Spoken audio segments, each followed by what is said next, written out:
गुणनिनाम देश धन धान्य द्युति बल कीर्ति सामोद प्रामोद भवतु तथास्तु शांतिर्भवतु तथास्तु कांतिर्भवतु तथास्तु तुष्टिर्भवतु तथास्तु सिद्धिर्भवतु तथास्तु वृद्धिर्भवतु तथास्तु अविघ्नमस्तु तथास्तु आरोग्यमस्तु तथास्तु आयुष्यमस्तु तथास्तु शुभकर्मरस्तु तथास्तु कर्म सिद्धिरस्तु तथास्तु शास्त्र धर्मोत्ताम श्रीवर्ताम द्वारम जम चिम च स्वस्ति स्वस्ति में स्वाहा। ओम नमो रते भगवते श्रीमते पार्श्वनाथ तीर्थंकर रत्न प्रभुमदाय सिद्धाय पदांत शरणं वीरनं सुखाय तस्तिज्ञानदम रासमाकं श्री गुणधर्म दीनाम देश्य मृत्योम चिंचिंदा बिंदा त्रतिकामं चिन्द बलिकामं चिन्द क्रोधम अग्नि सर्वशत्रुवं चिन्विंद सर राजभयं चिन्द सर्व शत्रुभयं सर्व ग्रह भयं चिन्द सर्व परमंत्र सर्व सुलोरोगम च चैल नरक जय शुमारिं चिन्विंद सर्व शस्यमारिं च धान्य वृक्ष गलपत्र पुष्पमारिं चिन्विंद सर्व राष्ट्र देश मारिं च कुबेतालं च वेदिनियं सर्व मोहनीय सर्व कर्वण दुगतम चिन्विंद ओम सुदर्शन महाराज चक्र विक्रय तेजल सर्व शांतिम कुरु कुरु जनानंदन कुरु कुरु जीवानंदन कुरु कुरु राजानंदन कुरु कुरु सर्व गोकर्म कुरु कुरु सर्वलोक सत्यम कुरु कुरु सर्वानंद सर्व दुःख मना नादा पच पच पुट पुट शीघ्रम शीघ्रम सर्व शमानम हुम पट स्वाहा। ओम नमो रते भगवते श्रीमती प्रक्षिणा शांतिनाथा शांतिकराय सर्व पापन सर्व रोग सर्व चाम राम विनाशनाय ओम राम ह्रीं रूम रा शिवसा गुणदानंदी नाम देश सर्व शांतिम कुरु कुरु तुष्टिम कुरु कुरु रिद्धिम कुरु कुरु सिद्धिम कुरु कुरु समृद्धिम कुरु कुरु स्वाहा। ओम नमो भैवदो वर्धमान सरिसाम चक्रम जलतम गच्छे आयासम पायासम जयवा विवादेवा तम बिनवारण्यवा मोहिनवा सवजीव सत्तानम अपराजितो भवतु भवतु रख रख स्वाहा। आप सबके जीवन में ये सफलता हो। अभी कल जो है श्री वीरेंद्र हेगड़े के बारे में कई प्रकार की भ्रांतियां फैलाई जा रही है हमारे कर्नाटक में। इसके बड़ा षड्यंत्र रचा जा रहा है धर्मस्थल के वीरेंद्र हेगड़े के अपनी उनकी जो वर्चस्व है प्रभाव है वो तेजोहीन प्रभावहीन करने की बहुत बड़ी दुष्ट शक्तियां लगी हुई है। उनको एक यूट्यूबर ने एक मुस्लिम यूट्यूबर ने समीर करके नाम उन्होंने क्या बोला, धर्मस्थल के वीरेंद्र हेगड़े डेली एक एक आदमी का मर्डर करते हैं और ये लगातार 15 साल से हो रहा है। क्या दुनिया इसको मान सकती है? क्या जैन धर्म का व्यक्ति आज तक डेली एक मर्डर कर सकता है? या क्या गवर्नमेंट सोई हुई है? सारे कानून अस्त हो गए या सारे कानून उनके हाथ में? डेली आदमी मर्डर कैसे कर सकता है भाई? हमारे यहाँ के दो मेरे जैसे आदमी एक आध दो गाली दे देगा, एक आध दो अपशब्द बोल देगा, जोर से बोल देगा, परंतु मर्डर करने की भावना हमारे जैन धर्म में उत्पन्न होने वाले की भावनाएं नहीं हो सकती। हम लोग जो है सस्याहारी है, शाकाहारी है। शाक को खा करके क्या हमारी खून मर्डर का भावना बन सकता? नहीं। उनकी भावना में उनके से कम 22 साल से टच में हूं और 22 साल के टच में मैंने देखा वे जोर से किसी को बोलते तक नहीं है और कोई बातें समझ में नहीं आया या उनको विचारधारा से नहीं पटा, वो हाथ जोड़ लेते या मौन हो जाते। वो भले ही संत नहीं है, संत की जैसा चर्या है उनकी, रंग बिरंगे गादी पर वो बैठते नहीं है, श्वेत वस्त्र श्वेत आसन के ऊपर ही बैठते हैं और जो श्वेत वस्त्र धारण किया हो उनकी भावनाएं श्वेत होती है, अशुद्ध नहीं होती है। मैं तमाम देशवासियों से कहूंगा, शायद ये हमारा ऊपर जैन धर्म के मंदिरों पर, जैन धर्म के आस्थाओं पर, जैन धर्म के संस्कृतियों पर, जैन धर्म के आदमियों पर, जैन धर्म के मुनियों पर जो है कुटाराघात नित्य निरंतर हो रहा है।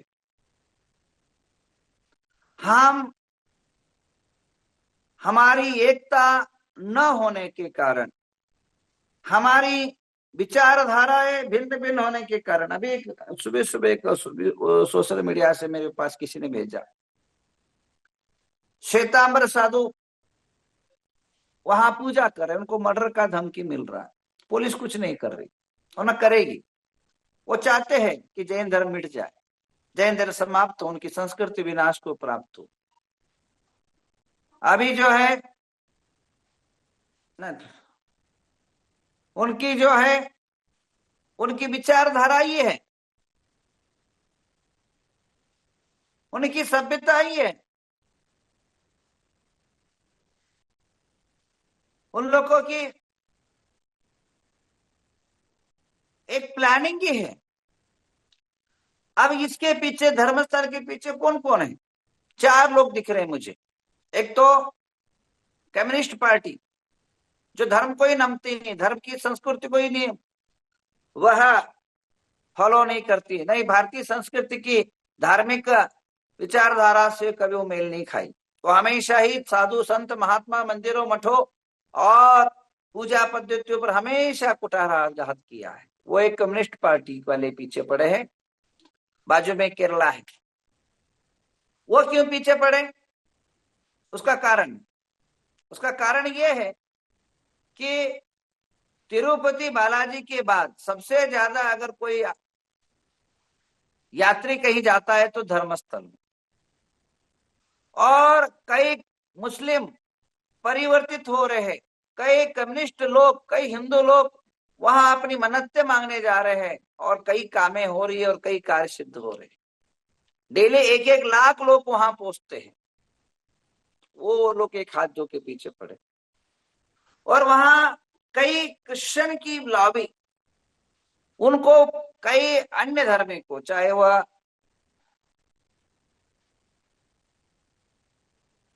कई लोगों को बदलने की प्रयत्न कर रहे हैं, उनको धर्मांतरण करने का प्रयत्न चला, परंतु वहां हो नहीं पा रहा है। क्यों नहीं हो पा रहा? हर आदमी संप्रथम पैसे की आशा से, लालचा से कई धर्मों को धर्मांतर करने की जो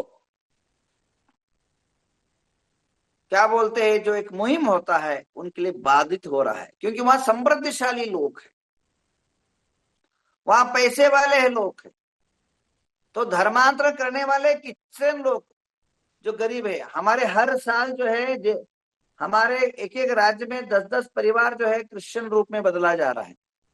परंतु वहां धर्मस्थल की तरफ ऐसा वो परिवर्तन नहीं हो रहे। वो लोग एक हाथ धो के पीछे पड़े। और मुस्लिम हिंदू तो हमेशा द्वंद्व चलता ही है, हमेशा ही झगड़ा चलता ही है। वो लोग एक पीछे पड़े।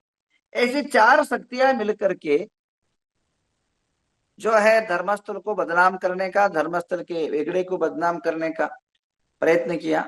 अभी उन्होंने कहा था, एक आदमी ने आरोप किया ना, अनामदेह नाम उसको रखा, अनामदेह।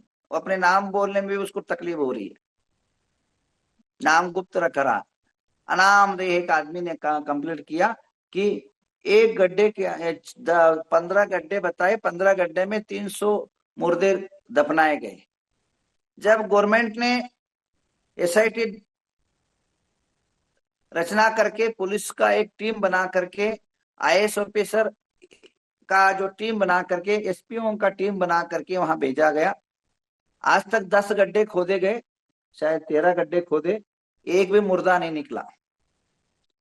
तो कहने का तात्पर्य है, इस प्रकार के बेबुनियादी बेतकलीफ की बातें कर करके समाज राष्ट्र को गुमराह किया जा रहा है।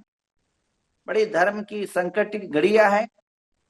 और ये पूजाएं, धर्म, ये अनेकों प्रकार के आराधनाएं के साथ हमें एक शिक्षा और लेनी चाहिए कि हम जो है इकट्ठा रहे।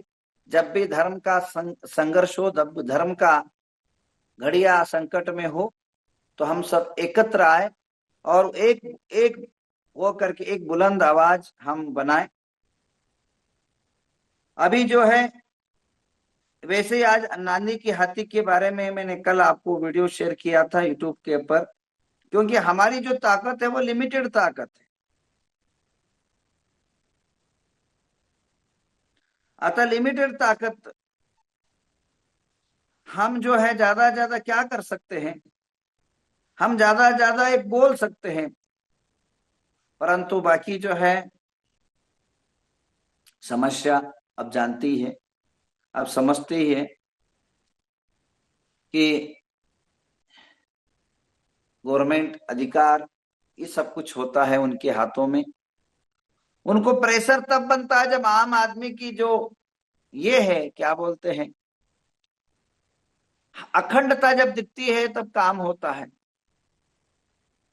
तो हम जब कोई संकट में पड़े तो एक तो आज मैं बधाई देता हूं राजू शेट्टी को, आज हाथी के बारे में बहुत बड़ा जुलूस निकाल रहे हैं और प्रचंड सभी देखिए हाथी के कारण जैन धर्म का हाथी गया परंतु हिंदू मुस्लिम कृष्ण सभी जाति के सभी पक्ष के लोग सपोर्ट किए।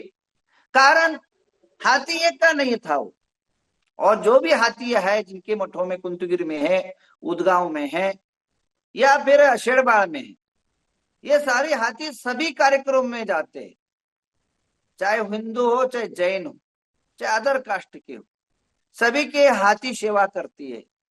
मुहर्रम जब आता है और मुस्लिम की कार्यक्रम में भी जाता है, जब वह पंढरपुर का इटोवा का जब काम आता है तब भी हाथी जाता है, और इसी प्रकार तब भी हाथी जाता है जब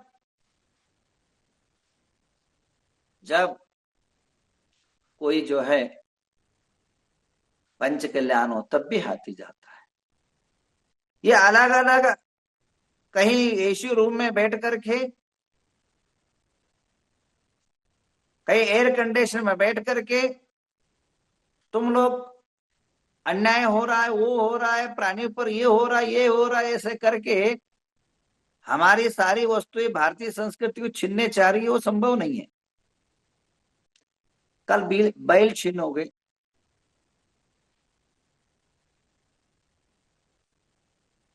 कल कुत्ते छीनेंगे और कल हमारे साधुओं के पीछे छीनेंगे। हिंसा है ना। एक घटना आपको याद दिलाऊं, लगभग 9 साल की पहले की बात है। मेनका गांधी मिनिस्टर थी, तब हमने वो अहिंसा की बहुत पुजारी करके मैंने उसको निमंत्रण देने के लिए हमारे भट्टराज जी को भेजा।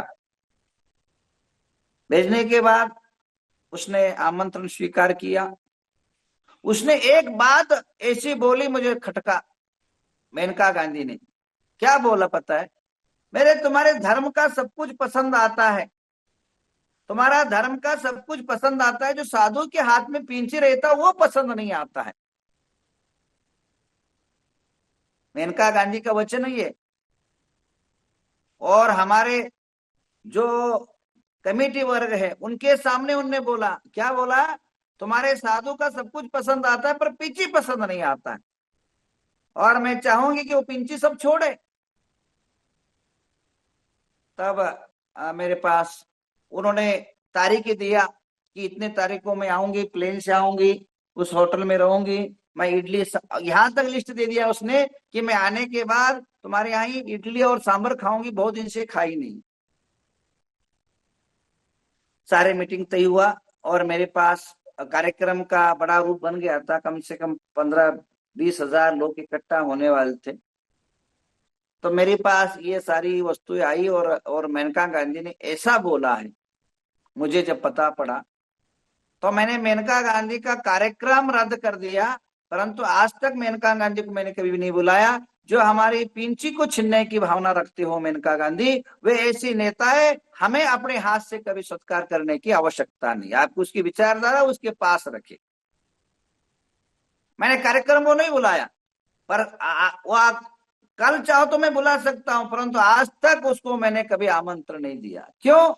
जो हमारी साधु के पिंचू पर कुदृष्टि हो जिनके, उसका क्या सम्मान करना है? उस नेता को हमें लेके क्या करना? वैसे नेताओं के हमें धिक्कार करना चाहिए। हम लोग क्या नेतागिरी उनकी चमचागिरी करते। मैं कभी किसी का चमचागिरी नहीं करता हूं। नेता संस्कृति के रक्षक हो तो हम उसको मान सम्मान हम पुरस्कार देंगे, परंतु जो नेता हमारी संस्कृति को छीनता हो, जो नेता हमारे जैनत्व के चिन्हों को छीनता हो, उस नेता की हम बहिष्कार करते हैं। तो कहने का तात्पर्य कि आज नहीं तो कल वो अच्छी रही कि दोबारा वो अरण्य मंत्री नहीं बनी, और दोबारा वो अरण्य मंत्री नहीं बनी, उसके बाद खत्म हो गया उसके जी, उसके बाद उसकी करियर ही खत्म हो गया। जो साधुओं के, मैंने कहा ना, महावीर या महामीनाथ, जो महावीर के लघुनंदन पर दृष्टि डालता है उसका जीवन खुद ही बर्बाद होता है, खुद ही फुटपाथ पर आते। तो कहने का तात्पर्य, वो बाकी सब काम बहुत अच्छे करती है, उनको विचारधारा में अहिंसा के बारे में बहुत कुछ काम किया है, बट जो गलत है उसको भी वो सत्य मानती, वो सबसे बड़ा दुख का कारण है। अब उसके दिमाग में यह बैठा है कि यह हिंसा से पिंची बनता है। भाई दो प्रकार के होता है, एक तो पिंची में जो पंख होते हैं, एक तो प्राणियों को पकड़ करके छीना जाता है, उसको तोड़ा जाता है, ऐसा नहीं है। जब भी कार्तिक मास आता है, साधु लोग पिंची कब बदलते हैं? चतुर्मास के टाइम पर। जब दिसंबर जैसे ही, अभी ये नवंबर अक्टूबर महीना आता है, तो मोर का जो पंख होता है वो खुद ही झड़ने लग जाता है। जैसे आपके बाल झड़ते हैं वैसे ही। अच्छा, एक तो केस लोच करना, केस को उखाड़ के फेंकना, और बाल झड़ना, दोनों में डिफरेंस आता है कि नहीं? अब किसी को कैंसर हो गया, कैंसर होने के बाद वो थायराइड आदि लेते हैं और गंजा पूरा बाल बाल चला जाता है, तो जाते समय आपको तकलीफ होता है क्या? नहीं होता है। आपके बाल झड़ते हैं तो आपको क्या वो दर्द होता है क्या? पता ही नहीं पड़ता कब बाल निकल जाता है। तो वैसे ही जो है पिंची की जो मयूर का पंख है, वह बलात्